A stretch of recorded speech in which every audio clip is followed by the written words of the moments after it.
नमस्कार दोस्तों, आप सभी के और पानी गिरना से स्टार्ट हो चुका है।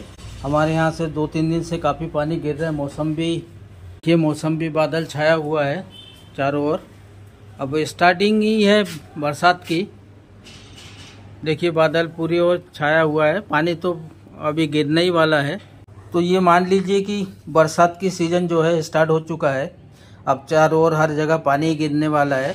तो आज हम एक ऐसे सॉइल मीडिया तैयार करेंगे, ऐसे सॉइल मिक्सर तैयार करेंगे जो बरसात के दिनों में काम आएगा। हम इसमें 2 तरह से सॉइल मीडिया तैयार करेंगे, एक इंडोर प्लांट के लिए, एक आउटडोर प्लांट के लिए। देखिए जो आप टेरेस गार्डन में जो प्लांट रखेंगे, जहाँ पे आपकी बारिश की पानी आने की संभावना है, जिस पॉट में, गमले में, ग्रो बैग में बारिश की पानी आएगी, आ सकता है बारिश की पानी। हम जब भी मिट्टी तैयार करते हैं तो बेल ड्रेन मिट्टी तैयार करते हैं कि पानी उसमें गिरे तो आउट हो जाए, वो पानी उसमें रुके नहीं, गमले में, ग्रो बैग में पानी नहीं रुके।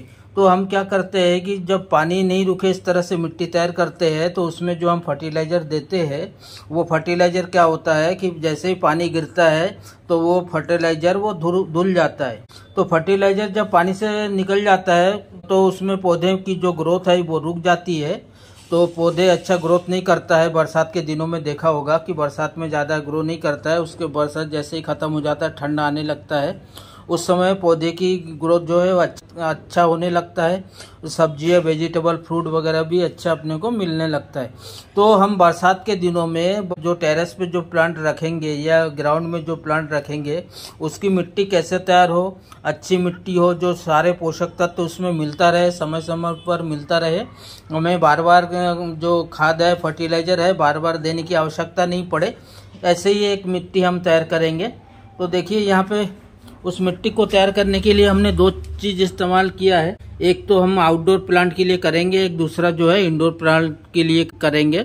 इंडोर प्लांट में खाली 1 या 2 चीज़ें एक्स्ट्रा मिलाएंगे और आउटडोर प्लांट में बाकी चीज़ें हम उसमें सॉइल के साथ मिक्स करेंगे। तो देखिए यहाँ मैंने लिया है गार्डन सॉइल। ये जो सॉइल है ये बहुत ही भुरभुरा मैंने नीचे रख दिया था। अभी जैसे पानी गिरना स्टार्ट होने वाला था तो जो एक्स्ट्रा सॉइल मेरे पास था तो उसको मैं निकाल के नीचे अंदर रख दिया था। इसलिए ये गीला नहीं है, सूखा है ये। अगर आप गीले से करते हैं तो वो गीले मिट्टी में फंगस, बैक्टीरिया बहुत ज़्यादा रहती है, संभावना ज़्यादा रहती है।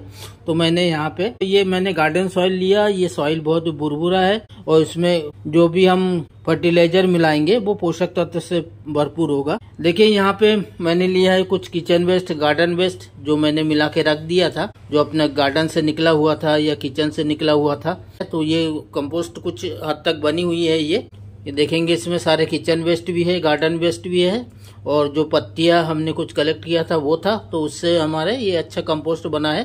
पूरी तरह से डाइल्यूट नहीं हुआ है, जैसे वर्मी कंपोस्ट होता है ऐसा नहीं हुआ है। ये कुछ इसके पीछे अभी भी है। तो ये क्या करेगा, ये लंबे समय तक हमारी मिट्टी जो है लंबे समय तक मिलता रहेगा मिट्टी में। ये धीरे धीरे डाइल्यूट होता रहेगा, मिट्टी को पोषक तत्व देता रहेगा।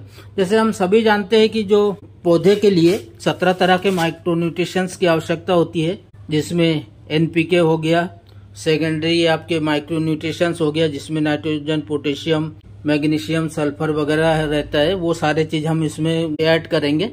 जो मिट्टी तैयार करेंगे वो बहुत ही अच्छा उपजाऊ होगी, सारे पोषक तत्व से भरपूर होगी और हमें बार बार हमें खाद या फर्टिलाइजर देना नहीं पड़ेगा। तो हमने यहाँ मिट्टी लिया है। यहाँ हमारे किचन में गार्डन वेस्ट है। यहाँ देखिए हमने कुछ लिया है। यहाँ पे लिया हमने राइस हस्क लिया है। राइस हस्क आप अभी मिला दीजिए, इसमें से आपका बेल्ड्रन मिट्टी तैयार होगी। साथ में ये जब डाइल्यूट हो जाएगा तो ये आपके पौधे के लिए अच्छा पोषक तत्व देगा, अच्छा खाद तैयार होगा। यहाँ हमने लिया वर्मी कंपोस्ट, जो मैं घर पे तैयार करता हूँ। देखिए ये बहुत ही भुरभुरा कंपोस्ट है। इसको छाना नहीं जाता। हम घर पे जो तैयार करते हैं वो छानते नहीं है। आप भी तैयार कर सकते हैं। आपके पास अगर गोबर हो या आपके पास कंडे भी हो तो उससे भी आप वर्मी कंपोस्ट तैयार कर सकते हैं। उसकी भी वीडियो है, आप देख सकते हैं। यहाँ लिया मैंने थोड़ा सा सैंड, क्योंकि बरसात के दिनों में हमें मिट्टी वेल्डन बनाना है, तो ये सैंड जो है वो बहुत अच्छा काम करेगा। यहाँ लिया मैंने थोड़ा सा लीफ लिया है, ऑनियन पिल्स जो है वो ले लिया है। ऑनियन पिल्स क्या होगा, जब मिट्टी में हम मिलाएंगे इसको, ऑनियन पिल्स को, तो ये धीरे धीरे डाइल्यूट होगा और इसकी जो पोषक तत्व है इसमें जो हमें पोटेशियम, सल्फर आदि जो इससे मिल जाता है वो पौधे को लंबे समय तक मिलता रहेगा। मिट्टी में जब मिला रहेगा ये ऑनियन पिल्स तो आपके लंबे समय तक पोषक तत्व देता रहेगा। आपके पास अगर बनाना पिल्स हो सूखा हुआ है तो उसको भी बारीक बारीक करके उसके साथ डाल सकते हैं। यहाँ मैंने लिया है थोड़ा सा नीम की पत्तियां। नीम की पत्ती क्या होता है कि ये जब सॉइल के साथ मिक्स कर देंगे तो पत्ती जो है ये फंगिसाइड का काम करेगा, साथ ही ये नाइट्रोजन का अच्छा स्रोत होता है। वो ये भी बहुत धीरे धीरे डाइल्यूट होती है। डाल दिया आपको मिट्टी में तो 2-3 महीने तक के लिए आपको फंगिसाइड डालने की आवश्यकता नहीं है। 2-3 महीने 3 महीने तक आराम से ये डाइल्यूट होता है और 3 महीने तक के आपको फंगिसाइड का काम करेगा। अगर आप नीम खली का पाउडर डालते हैं तो वो कुछ दिन के बाद जैसे तेज बारिश गिरेगा धीरे धीरे वो निकल जाएगी और ये पत्ते जो है वो निकलेगा नहीं। अगर आप इंडोर में प्लांट लगाते हैं तो आप यहाँ पे कोकोपीट का यूज कर सकते हैं। बहुत कम मात्रा में कीजिएगा क्योंकि ये पानी होल्ड करके रखता है। लेकिन अगर कोकोपीट का यूज करते हैं तो आपकी पौधे की ग्रोथ अच्छी होती है और साथ में ही वो हल्का भी होता है और बेलरन भी होता है। तो आप कोकोपीट का यूज इंडोर प्लांट के लिए कीजिएगा, बालकनी में जो आप पौधे लगाते हैं उसके लिए कीजिएगा और इसकी मात्रा कम रखिएगा और पानी का विशेष ध्यान दीजिएगा। अगर कोकोपीट ये सारे चीजें सॉइल के साथ यूज करेंगे और उसमें हम यूज करेंगे कुछ और सामान यूज करेंगे। देखिए इसमें मैं यूज कर रहा हूँ वुडन एश, ये मैं लूंगा। साथ में लूंगा नीम खली के कुछ पाउडर, ये डालूंगा। फंगिसाइड के लिए बैक्टीरिया कवक को मारने के लिए हम ट्राइकोडर्मा का यूज करेंगे जो जैविक कवकनाशी है। आप चाहे तो अभी बरसात शुरू हो रहा है, थोड़ा सा चाहे तो सरसों की खली आप डाल सकते हैं। थोड़ी मात्रा में 1 चम्मच डाल दीजिए एक पॉट में तो आपको कोई नुकसान नहीं होगा। इसमें भी अच्छा पोषक तत्व मिलता है।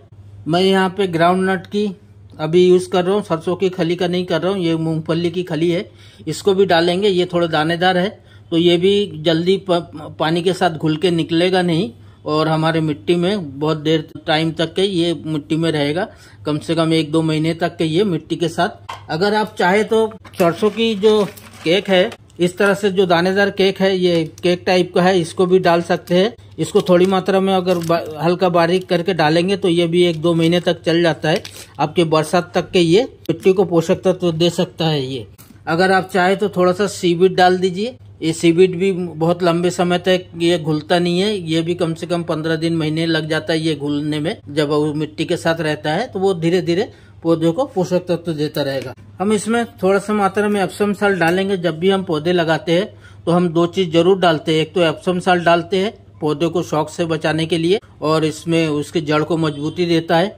ये भी मैं मिलाता हूँ फुलविक एसिड, ह्यूमिक एसिड और एप्सम साल्ट।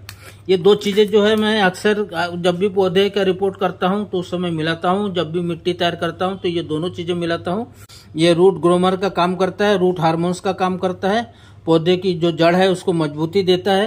तो इन चीजों का हम यूज करेंगे। देखिए जब भी आप मिट्टी तैयार करते हैं ना तो इस तरह से पॉट में तैयार मत कीजिए। आपके पास अगर जगह हो तो उसको नीचे रख लीजिए। नीचे रखने से क्या होता है ये अच्छे से मिक्स होता है और जो भी हम उसमें तो वो जो मिट्टी है वो बहुत अच्छी तरह से सारे जो हम फर्टिलाइजर डालते हैं वो बहुत अच्छे से मिल जाता है। और जब आप किसी पॉट में, गमले में या किसी तसले वगैरह में आप उसको मिट्टी तैयार करते हैं तो वो अच्छे से मिलता नहीं है और जो खनिज पदार्थ है वो हो सकता है कि वो जो आप ग्रो बैग तैयार करें उसके नीचे चला जाए या गमला तैयार करें उसमें कहीं और रह जाए, इसलिए सारे पोषक तत्व अच्छे से मिलता नहीं है। तो जब भी आप तैयार करें तो इस तरह से ग्राउंड में रख के उसको तैयार करेंगे तो जो मिट्टी है वो बहुत अच्छी बनेगी। यहाँ हमारे पास जो किचन वेस्ट, गार्डन वेस्ट है वो मिला देंगे। इसमें देखिए जो पूरी तरह से गल के पाउडर टाइप का नहीं बना है लेकिन ये सूखा हुआ था और ये जो है ये हमारे लंबे समय तक के हमारे पौधे को खाद है, फर्टिलाइजर है वो देता रहेगा और हमें बार बार देने की जो आवश्यकता नहीं है। और बरसात में अगर हम पाउडर के रूप में डालते हैं फर्टिलाइजर तो वो पानी के साथ धुल के निकल जाएगा। तो हमने यहाँ पे करीब 10% हमने मिला दिया है। हमारे पास जो किचन वेस्ट, गार्डन वेस्ट था हमने पत्तियों वगैरह से किचन के जो भी हमारे किचन वेस्ट निकला है उसकी सहायता से हमने बनाया है। इसमें मैं मिला रहा हूँ जो मैंने घर पे कंपोस्ट तैयार किया था, बर्मी कंपोस्ट। ये देखिए घर पे जो तैयार करते हैं ना उसमें अर्थवम रहता है। ये देखिए छोटे छोटे अर्थवम दिख रहा है, ये कि यहाँ दिख रहा होगा आपको ये। तो इस तरह से छोटे छोटे अर्थबम उसमें रहता है। तो वो जब पॉटिंग मिक्स बनाते हैं, अगर उस समय अर्थबम आपको दिखता है तो उसको निकाल दीजिएगा। क्या होता है कि इसमें जब हम फंगिसाइड वगैरह डालेंगे या वुडन एश वगैरह डालेंगे, मर जाता है। जो अर्थबम होता है, केचुआ होता है ना, तो उसमें अगर हम इसमें चूना, कैल्शियम अगर डालते हैं, वुडन एश डालते हैं या फंगिसाइड डालते हैं, ट्राइकोडर्मा डालते हैं या आप एप्सम साल्ट भी डालते हैं, तब भी ये जो है, ये जो अर्थबम है ये खत्म हो जाता है। इसलिए अगर जब भी आप घर पे तैयार किया हुआ हो या बाजार से भी खरीदते हैं तो उसमें भी अर्थबम दिखता है तो उसको निकाल दीजिएगा और निकाल के किसी पॉट में रख दीजिएगा, किसी गमले में। तो वो वहाँ पे ऊपर से डाल दीजिएगा तो गमले का जो मिट्टी है उसको अच्छा पोषक तत्व बनाएगा। देखिए यहाँ पे दिख रहा होगा आपको बहुत सारे। तो इसको निकाल दीजिएगा जब आप गमले की मिट्टी तैयार करते हैं तो उस समय निकाल दीजिएगा, बाद में ऊपर से डाल दीजिएगा तो वो आपकी मिट्टी को जो अच्छा भुरभुरा करेगा, मिट्टी को अच्छा भुरभुरा बनाता है। और इसमें जो मिट्टी हमारी तैयार होती है उसमें अच्छा पोरस रहता है तो पौधे को ऑक्सीजन अच्छा मिलता है। जब ये कंपोस्ट, ये अर्थबम जो मिट्टी बनाता है तो वो मिट्टी बहुत ही उपजाऊ रहता है। तो अगर इस तरह से, इसके बाद हमने क्या किया, यहाँ पे हम ले लेते हैं 10% करीब रिवर्स एंड ले ले रहे 10% करीब। रिवर्स एंड में थोड़ा सा मिला देते हैं राइस हस्क। राइस हस्क आप 5% मिला सकते हैं, 5 से 10%। इसमें मिला देंगे हम जो हमारे पास लीफ था, नीम की पत्तियां है, वो हम इसमें डाल दिए। मैंने कलेक्ट करके रखा। देखिए आप लोग भी, जो मई के महीने होता है उस समय 2 चीज कलेक्ट करके रखिए। उस समय नीम की पत्तियां जो है वो अच्छे निकलते हैं पौधे में, तो उसको अगर कलेक्ट करके रखेंगे, जो पेड़ पौधे है उसकी पत्तियां भी निकलती है उस समय, पतझड़ के मौसम में वो पत्तियां निकलती रहती है, गिरता रहता है। तो वो आप अगर उस पत्तियों को कलेक्ट करके रखेंगे तो वो पत्तियां, तो एक तो नीम की पत्तियां कलेक्ट करेंगे तो ये फंगिसाइड और एनपीके का काम करेगा, और दूसरे जो पेड़ों से पत्तियां गिरता है उसको भी अगर मई महीने में, मई और जून के फर्स्ट वीक में कलेक्ट करके रखते हैं तो वो आप जब भी इस तरह से पॉटिंग मिक्स तैयार करते हैं तो उसमें आप डाल सकते हैं, गमले भरने के लिए उसमें डाल सकते हैं। तो वो पत्तियां भी आगे जाके अच्छा खाद बनता है। तो आप कोशिश कीजिएगा मई और जून महीने में 2-3 चीजें आप कलेक्ट करके रखिएगा। आपके आसपास अगर गोबर भी मिलता है तो मई जून में गोबर कलेक्ट करके रखिए, पेड़ों से जो पत्तियां गिरता है उसको कलेक्ट करके रखिए, और नीम की पत्तियां खास करके उसी समय मिलता है आपको, मई जून जुलाई महीने तक के भी नीम की पत्तियां मिलता है, लेकिन जुलाई में क्या सूखेगा नहीं जल्दी, और मई जून में कलेक्ट करेंगे तो अच्छा सूख जाता है। देखिए इसके साथ में मैं यहाँ क्या करता हूँ कि बरसात के लिए हम मिट्टी तैयार कर रहे हैं तो इसमें मेरे पास कुछ ऑनियन पिल्स था, उसको भी इसमें डाल दूंगा। ये भी जो है 1-2 महीने तक के ये डाइल्यूट होगा, मिट्टी में रहेगा और मिट्टी में सारे पोषक तत्व देता रहेगा। पोटेशियम, सल्फर वगैरह इसमें माइक्रोन्यूट्रिशन अच्छा मात्रा में मिलता है तो वो काम करेगा। और अगर आप इंडोर प्लांट बना रहे हैं तो इंडोर प्लांट में ये कोकोपीट डाल दीजिएगा। क्योंकि मैं यहाँ आउटडोर प्लांट बना रहा हूँ इसलिए मैं कोकोपीट का यूज नहीं कर रहा हूँ। यहाँ पे मैं टेरेस पे जो पॉट बनाऊंगा उसके लिए रख रहा हूँ, और जब मैं इंडोर के लिए बनाऊंगा तो उसमें हम ये कोकोपीट डाल देंगे। इंडोर प्लांट और बालकनी में जो भी पौधे लगाएंगे उसमें हम डालेंगे, बहुत कम मात्रा में डालेंगे, 5% डालेंगे इसमें। तो उसमें क्या होता है, एक पोषक तत्व मिल जाता है, साथ में ये बार बार हमें उसमें पानी देने की आवश्यकता भी नहीं होती है। हल्का कम मात्रा में डालिएगा कोकोपीट, और उससे आपको पोषक तत्व भी मिलता रहेगा, साथ ही साथ आपके मिट्टी पानी देने की जरूरत नहीं पड़ेगी, बहुत कम पानी में आपका काम चल जाएगा। आपको 3 महीने तक के, ये जो मैं मिट्टी बना रहा हूँ इसमें जो मैं फर्टिलाइजर दे रहा हूँ ये 3 महीने तक के ये फर्टिलाइजर काम करेगा। 3 महीने तक के मुझे उस मिट्टी में कुछ डालने की जरूरत नहीं पड़ेगी। अगर बहुत ही जरूरत पड़ गया तो आप ऊपर से थोड़ा सा गोबर की खाद, थोड़ा सा एप्सम साल्ट, सीवीड, ये कभी ऊपर से जब पानी वानी रुक जाए उस समय थोड़ा सा पौधे की जो गमला है उसको थोड़ा सा हल्का सा गुड़ाई करके आप 100 ग्राम 50 ग्राम करके ये चीज डाल देंगे। सरसों की खली, नीम खली और गोबर की खाद जो वर्मी कंपोस्ट वगैरह आप डालते रहेंगे तो भी आप 15 दिन या महीने बाद एक बार भी डाल देंगे तो आपके लिए पर्याप्त है, और आपके पूरी बरसात में आपको फर्टिलाइजर डालने की आवश्यकता नहीं होगी। बुडेनाश आप 50 ग्राम के करीब मिला सकते हैं। उसमें जो भी फंगस वगैरह होगा खत्म हो जाएगा। और बरसात में अक्सर फंगस हमारे मिट्टी में जल्दी उत्पन्न हो जाता है, क्योंकि उसमें पानी गिरता रहता है। बरसात के पानी कई बार ऐसे होता है कि वो पानी निकासी अच्छे से नहीं हो पाता, हम देख नहीं पाते हैं, तो उसमें फंगस वगैरह लग जाता है।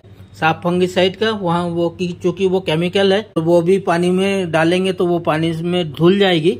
और उसकी जगह हम राख की यूज कर रहे हैं। राख जो है अच्छा, इसमें पोटेशियम की मात्रा भी अच्छा मिलता है। कैल्शियम, पोटेशियम, फास्फोरस ये राख में भी मिल जाता है। ये हमारे मिट्टी में पोषक तत्व प्रदान करता है फर्टिलाइजर के रूप में, और साथ ही फंगस वगैरह को खत्म करता है। यहाँ मैंने थोड़ा सा नीम खली ले रहा हूँ। हमने अभी राख का यूज किया, लकड़ी के राख, और थोड़ा सा नीम खली डाल देंगे। ये भी कुछ दिन तक ही रहेगा, 10-15 दिन तक। 10-15 दिन के बाद ये पानी के साथ घुल के निकल जाएगा। चूंकि ये दानेदार है तो कुछ समय के लिए, ये दानेदार होने की वजह से कुछ समय के लिए इस मिट्टी में रहेगा। फंगस को भी खत्म करेगा, साथ ही एनपीके का अच्छा स्रोत है। इसमें नाइट्रोजन की मात्रा नीमखली में बहुत अच्छा मिलता है। आपके पास अगर इस तरह से अंडे के छिलके का पाउडर बना के रखिएगा। अब 15 दिन के बाद, 1 महीने के बाद जब भी आप फर्टिलाइजर देते हैं, गोबर की खाद वगैरह, नीम खली, सरसों खली वगैरह जो ऊपर से आप देते हैं, खाद देते हैं, उस समय ये जो कैल्शियम पाउडर है, ये अंडे के छिलके का पाउडर है, ये दे सकते हैं। और या तो आप कैल्शियम की कमी है, पत्तियां पीले पड़ रहे हैं, तो उस समय ये डाल सकते हैं। और नहीं तो आप अंडे के यूज नहीं करते हैं तो रॉक फास्फेट मिलता है दुकान में, रॉक फास्फेट हुआ, कैल्शियम पाउडर हुआ, तो भी वो आप उसमें दे सकते हैं। एप्सम साल्ट नहीं डाले, थोड़ा सा एप्सम साल्ट इसमें डाल देंगे। और एप्सम साल्ट को भी 15 दिन या 1 महीने के बाद फिर हमें यूज करना पड़ेगा गोबर की खाद के साथ, क्योंकि ये भी पानी के साथ ये धुल जाएगा। लेकिन अभी क्या है, हम कोई भी प्लांट इसमें रिपोर्ट करेंगे तो उस प्लांट के शौक से बचाने के लिए, उसकी जो जड़ें है उसकी मजबूती के लिए हम थोड़ा सा डाल रहे हैं। अभी बोन मिल जरूर मिलाते हैं हम, कुछ भी ये करते ही, जब भी हम कोई भी मिट्टी तैयार करते हैं तो उसमें हम बोन मिल यूज करते हैं। ये बोन मिल भी अच्छा पोषक तत्व मिलता है पौधे को। इसमें भी फास्फोरस की मात्रा बहुत ज्यादा होती है। ये हड्डियों को चूरा होता है और इसमें फास्फोरस की मात्रा अत्यधिक होती है। और ये अच्छे पौधे को तुरंत ग्रोथ में मदद करता है, और कैल्शियम की मात्रा भी मिलती है। और इसमें हमारे एक चीज और रह गया है, फुलविक एसिड, ह्यूमिक एसिड, क्योंकि ये रूट और हार्मोन्स का काम करता है। तो जब भी आप पौधे को, कोई भी पौधे की रिपोर्ट करें, उस समय फुलविक acid, humic acid, Epsom salt, bone meal ये जरूर यूज कीजिएगा। ये रूट हार्मोन्स का काम करता है, जड़ को बहुत ही अच्छा ताकत देता है, जड़ की विकास बहुत अच्छा होता है। जिस पौधे का जड़ अच्छा रहेगा, जड़ गलन नहीं होगी, तो वो पौधा सर्वाइव अच्छा करता है, उसकी ग्रोथ अच्छी होती है। तो ये हमारी मिट्टी तैयार हो गई है। अब इस मिट्टी को आप अच्छे से इसको मिला देंगे। मिलाने के बाद आप किसी भी गमले में या किसी भी पॉट में आप इस मिट्टी की यूज करेंगे तो ये मिट्टी जो है, ये आपको मिट्टी पौधे के लिए सोना के काम करेगा। मिट्टी नहीं, ये सोना तैयार हो गया है पौधे के लिए। और इस मिट्टी को आप, इस मिट्टी से कोई भी फसल अभी लगाएंगे बरसात में, तो आपको 3 महीने तक के खाद देने की जरूरत नहीं है। अगर आप चाहे तो 1 महीने के बाद इसमें थोड़ा सा वर्मी कंपोस्ट, थोड़ा सा नीम की खली, थोड़ा सा सरसों की खली, थोड़ा सा एप्सम साल्ट और थोड़ा सा बोन मिल, ये चीज मिला के आप उसको डाल दीजिएगा तो आपके बहुत अच्छा काम करेगा। यहाँ मैं थोड़ा सा इसमें सीवीड के जो दाने हैं ये भी मिला दे रहा हूँ। ये भी डाइल्यूट धीरे धीरे होता रहेगा। ये जो गलेगा, ये महीने भर लग जाएगा इसको गलने में, और धीरे धीरे मिट्टी को अच्छा पोषक तत्व देगा। ये भी आप 50 ग्राम करीब इसमें सीवीड मिला सकते हैं। तो ये हमारी जो मिट्टी है ये तैयार हो गया है। अब इस मिट्टी को आप किसी भी पौधे के लिए, चाहे वो इंडोर हो, आउटडोर हो, या टेरेस गार्डन में जो आप पौधे लगाएंगे, तो उसको इस मिट्टी में लगाएंगे तो पौधे का देखिएगा, पौधे बहुत अच्छा ग्रो करता है। इसमें अगर वेजिटेबल लगाते हैं तो वेजिटेबल आपको खूब बहुत अच्छे फ्रूटिंग होगी उसमें। तो ये था आज का ये मिट्टी तैयार करने का। तो आप भी अपने घर पे इसी तरह से मिट्टी तैयार कीजिए। और जो चीज़ मैंने बताया कि कुछ चीज़ें कलेक्ट करके रखना है, तो हर मई जून में आप ये चीज़ें कलेक्ट करके रखिएगा। तो धन्यवाद आप सभी को।